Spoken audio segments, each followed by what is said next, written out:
Ahora vamos a hablar de la segunda hormona que regula el metabolismo del calcio, que es la vitamina D. En su forma activa se le conoce como 1,25 dihidroxicolecalciferol. Entonces decimos que es la segunda hormona porque la primera es la que acabamos de tratar, que es la PTH. Sus funciones vamos a ver que son diferentes, puesto que mientras que la PTH lo que busca es mantener la concentración plasmática del calcio, lo que hace la vitamina D más bien es promover la mineralización de hueso nuevo. Entonces sus acciones van a ser tanto sobre el calcio como el fosfato, para que estos dos puedan ser depositados en el hueso nuevo. Entonces va a haber dos fuentes de colecalciferol en el organismo. Este puede ser ingerido en la dieta o también puede ser sintetizado en la piel a partir del 7 de hidrocolesterol. Esto en presencia de luz ultravioleta. Es necesaria la exposición al sol, que en realidad no debe ser más de 15 minutos diarios. El colecalciferol es fisiológicamente inactivo, entonces tiene que ir al hígado para allí sufrir la primera hidroxilación.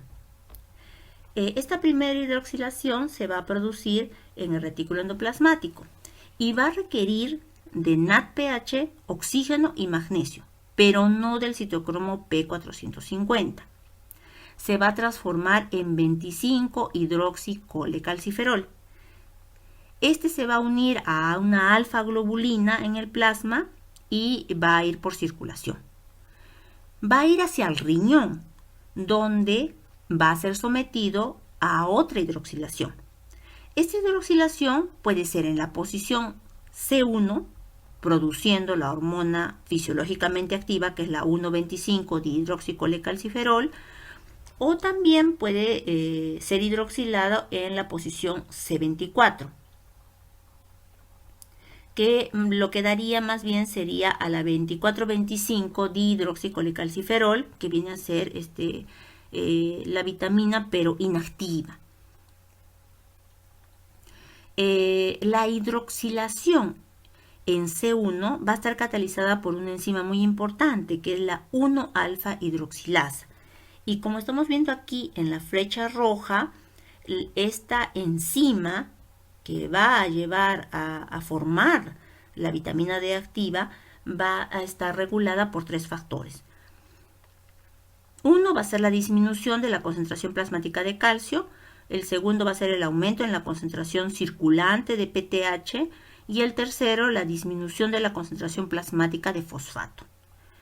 Entonces, esta segunda hidroxilación de la que estamos hablando en C1 se va a producir en las mitocondrias renales y va a requerir aquí sí de NADPH, de oxígeno, y aquí el citocromo P450 sí tiene una participación. Ahora, ¿de qué va a depender que se sintetice el metabolito activo o inactivo? Esto va a depender del calcio en sangre. Si la cantidad plasmática de calcio es normal, se sintetiza más que nada el metabolito inactivo, porque no hay necesidad de que se reabsorba calcio. Pero cuando la cantidad de calcio es insuficiente, entonces de preferencia se va a sintetizar el metabolito activo. Acá tenemos la función general de la vitamina D, la activa, o sea, la 1,25 dihidroxicolecalciferol, que es aumentar las concentraciones plasmáticas tanto de calcio como de fosfato, ambas. La vitamina D va a tener acciones sobre riñón, sobre intestino y sobre hueso. Hay que recordar que esta es una hormona que es esteroidea.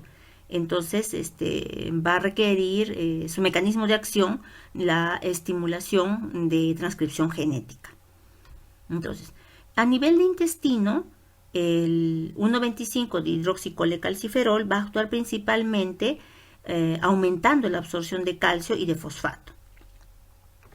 Para eso, lo que va a hacer es promover la síntesis de una proteína de unión al calcio dependiente de la vitamina D, que es la calvindina D28K. la que estamos observando aquí. Entonces, esta es una proteína citosólica a la que se pueden fijar hasta 4 iones de calcio. El calcio va a difundir desde el lumen al interior de la célula a favor del gradiente electroquímico, y ya en el interior de la célula, unido a la calvinina, va a atravesar todo el citoplasma y va a ser bombeado hacia la sangre para posteriormente pasando la membrana vasolateral, llegar, ¿no es cierto?, a circulación, el calcio. Esto lo hace a través de una calcio-ATPasa. Ahora, a nivel del riñón, mientras que nosotros habíamos visto que la paratormona, la PTH, estimulaba la reabsorción del calcio, pero inhibía la de fosfato, la vitamina D más bien estimula la reabsorción de los 2 iones, tanto de calcio como de fosfato, porque recordemos que lo que le interesa es la mineralización ósea. A nivel del hueso, entonces, lo que va a promover es actuar sinérgicamente con la PTH para estimular la actividad osteoclástica y la resorción ósea en un primer momento. Parecería que esta no fuera pues una acción de la vitamina D, ¿no?, que lo que trata es de promover mineralización ósea, pero hay que recordar que lo que se quiere es primero remover el hueso antiguo, que se haga resorción ósea para que haya más calcio y fosfato disponible en el LEC, para después mineralizar el hueso nuevo, o sea, que se dé la remodelación ósea.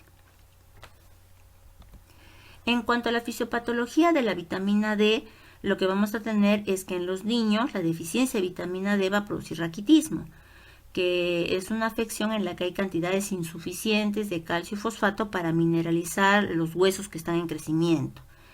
El raquitismo se va a caracterizar por un crecimiento insuficiente y deformidades esqueléticas. Más bien en los adultos lo que se va a dar es la osteomalacia. En esta se va a producir un fracaso en la mineralización del hueso nuevo, porque constantemente nuestros huesos están siendo resorción del hueso antiguo y formación de hueso nuevo. Esto ya no se da. Entonces se va a producir un ablandamiento de los huesos de carga, ¿no?, aquellos que soportan el peso.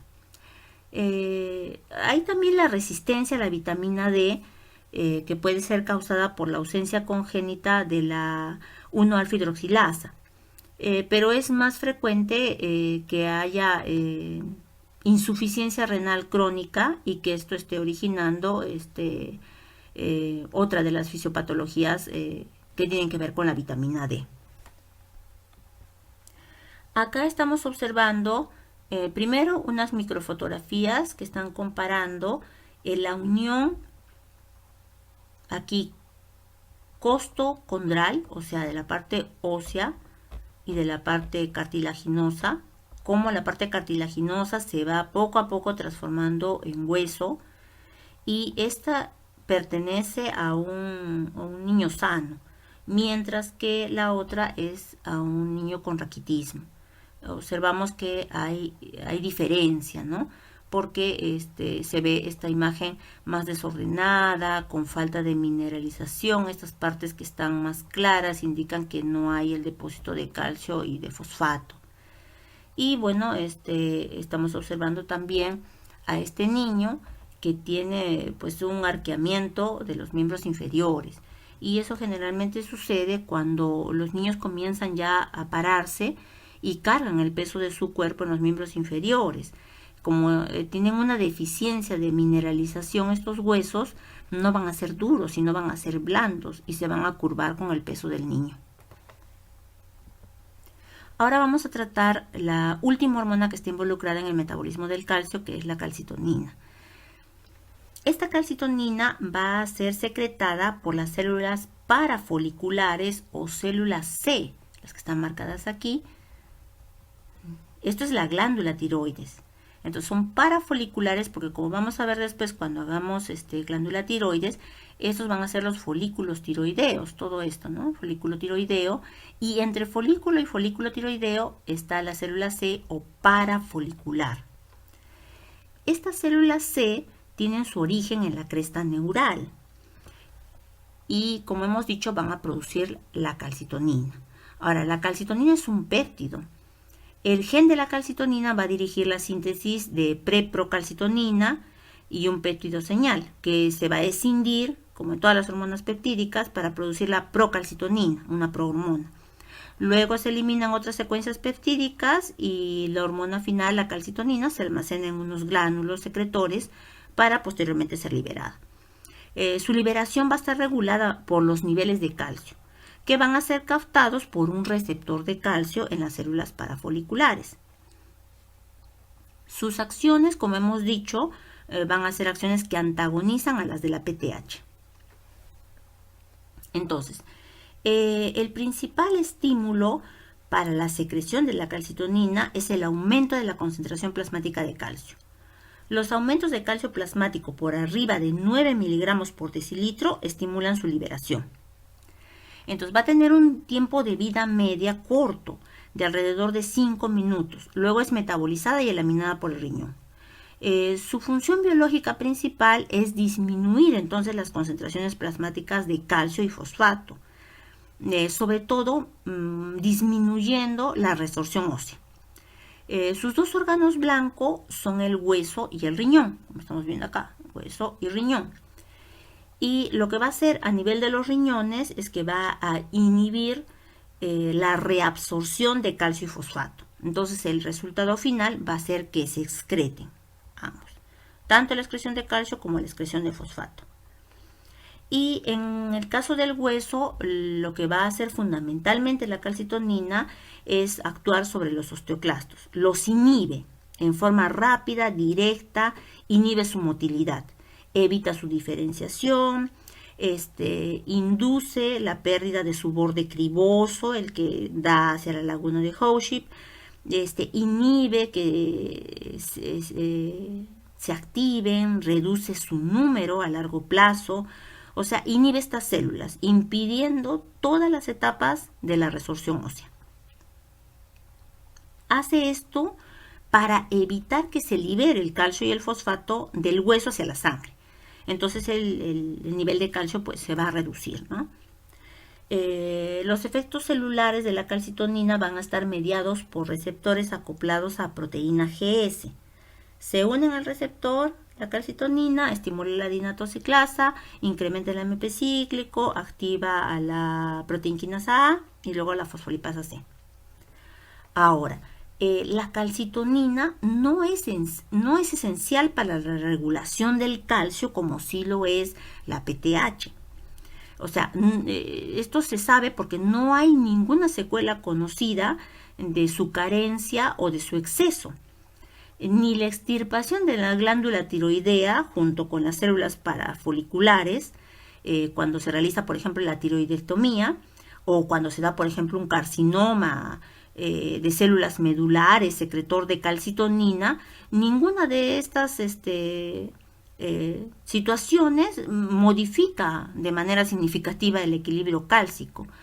Así que aparentemente la calcitonina no tiene una participación esencial. Más bien sí se usa para reducir, por ejemplo, el dolor asociado a fracturas vertebrales y tratar enfermedad de Payet, que es un trastorno que tiene una resorción ósea excesiva y hay hipercalcemia. También se puede utilizar para la osteoporosis, por su capacidad para inhibir la resorción ósea por parte de los osteoclastos. En este cuadro lo que tenemos es otras hormonas que también participan en la regulación del calcio. No solamente tenemos, las tres principales están aquí arriba, ¿no? Que vienen a ser la PTH, la vitamina D y la calcitonina, que son las que hemos tratado, pero no son las únicas. También vemos que intervienen los esteroides sexuales, la hormona del crecimiento, la hormona tiroidea, la prolactina, los glucocorticoides y hasta las citoquinas inflamatorias, ¿no? Entonces, hay otras hormonas que también están participando en la regulación del calcio y en el metabolismo óseo. Entonces, esto se encuentra desarrollado en el libro Fisiología Endocrina de Patricia Molina. Entonces, pueden leerlo de allí, el contexto de este cuadro. Esta otra figura lo que tiene más bien es un resumen de lo que acabamos de ver en esta sesión, ¿no? Las acciones que tiene la hormona paratiroidea, la calcitonina y la vitamina D sobre el calcio. Entonces es un cuadrito muy parecido a otro que habíamos visto anteriormente cuando iniciamos la clase, donde nos habla acerca de cuál es la respuesta que dan estas hormonas frente al calcio, tanto a nivel renal, óseo y a nivel intestinal. Les agradezco mucho, estimados alumnos, su atención. Los quiero invitar a revisar la bibliografía para que amplíen sus conocimientos sobre este tema, que es bastante amplio. Y quiero que recuerden que el video solo es una guía, una orientación. Lo más importante es que complementen con la lectura de sus libros. Gracias.